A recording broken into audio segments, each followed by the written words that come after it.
Gus Miftah bantah intervensi agama, minta Farel Prayoga taat pada kepercayaan yang diadanya. Atas dugaan saya intervensi agama, Farel, Anda salah.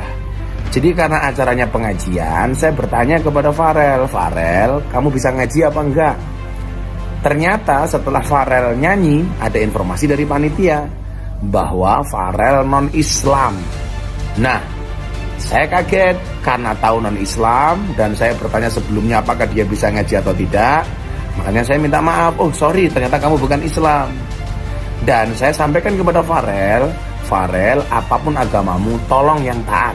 Taatlah terhadap agamamu. Jadi hamba yang taat. Kamu sudah terkenal, maka kamu harus banyak berterima kasih dan bersyukur kepada Tuhan. Jadi kejadiannya seperti itu, Bu. Saya dapat iklannya, saya tengok, ini tak betul. Saya sampaikan, jangan ikut Ustaz, nanti terjebak ke dalam. Ustaz ini lurus-lurus tabung aja, macam lewat di paralon. Tengok dulu Ustaz, antum punya nama baik, dijebak orang, nanti duduk satu majelis sama orang penjual agama. Hati-hati, kejahatan terjadi bukan hanya karena ada niat dari pelakunya, tapi juga karena ada kesempatan. Waspadalah.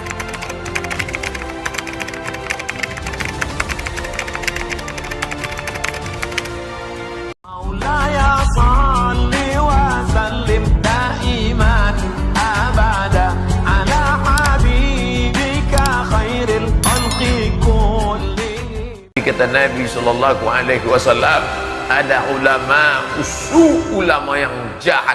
Bagaimana sifatnya? Yattakhiduna hadzal ilma tijaratan, menjadikan ilmu agama ini sebagai perniagaan, perdagangan. Yabi'una min umara'i zamanihim, dan mereka menjual agama ini kepada siapa? Umara, pemimpin-pemimpin mereka. Dijadikannya agama ini sebagai barang dagangan, dipolesnya fatwa, dipolesnya pendapat-pendapat, dipolesnya ayat-ayat, pakai hadis-hadis, karena dia berilmu. Untuk apa? Tijaratan, barang dagangan. Yabi'una, dijualnya. Kepada siapa dijualnya? Min umara, kepada pemimpin zamanihim, di zaman yang hidup. Untuk apa? Ribahan li anfusihim, untuk keuntungan pribadi, ormas, partai, kepentingan sesaat. Ini yang terjadi sekarang. Bingung umat ini menengok. Partai Islam, lambang Islam, kenapa menjual fatwa? Kenapa mendukung pemimpin kafir? Heran orang. Subuh nih jawabannya. Inilah dia hadisnya. Jangan heran saudaraku, Nabi sudah menyebutkan ini 14 abad yang lalu. Bahkan ustadz-ustadz kita yang lurus-lurus pun hampir terjebak. Saya dapat iklannya, saya tengok, ini tak betul. Saya sampaikan, jangan ikut Ustadz, nanti terjebak ke dalam. Ustadz ini lurus-lurus tabung aja, macam lewat di paralon. Tengok dulu Ustadz, antum punya nama baik, dijebak orang, nanti duduk satu majelis sama orang penjual agama. Hati-hati, kejahatan terjadi bukan hanya karena ada niat dari pelakunya, tapi juga karena ada kesempatan. Waspadalah. Ulama harus mengerti.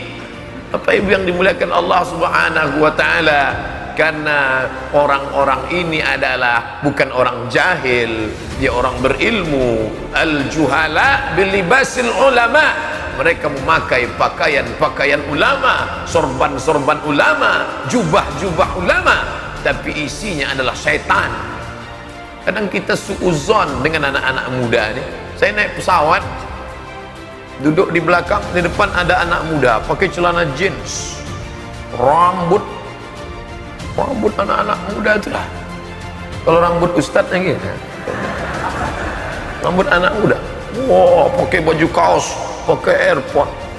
Saya menengoknya dari belakang, ini anak muda ini penghuni neraka ya.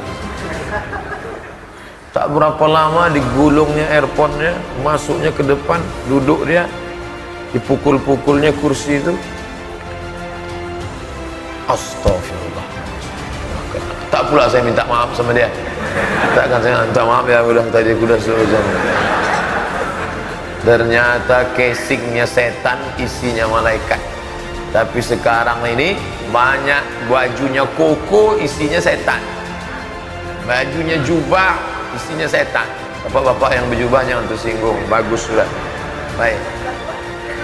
Memakai ayat-ayat, dipakai tafsir. Saya sudah baca tafsir ini, Nabi sudah mengatakan, ulama usul mereka nanti akan muncul, kata Nabi SAW, yattakhiduna hadzal ilma tijaratan, dijadikannya agama ini sebagai tijarah, barang dagangan. Siapa yang mau beli fatwa ini, siapa yang mau beli pendapat ini, saya sudah godokkan ini dari kitab usul fikih, dari kitab fikih, dari qawaidul fikih, dari tafsir klasik, dari tafsir ini saya sudah baca. Bahasa Arab mantap, balaghah oke, nahunya hebat, menghafalnya mantap.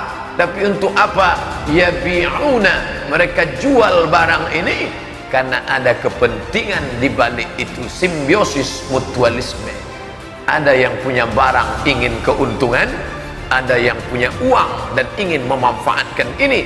Maka umat Islam yang tidak punya pendidikan hanyut bagaikan kiampang, kemana air deras kesanalah dia pergi. Maulaya salli wa sallim daiman abada ala habibika khairil khalqi kullihim. Gus Miftah bantah intervensi agama, minta Farel Prayoga taat pada kepercayaan yang dianutnya. Pernyataan Gus Miftah soal agama Farel Prayoga yang beredar di media sosial menuai komentar negatif dari netizen.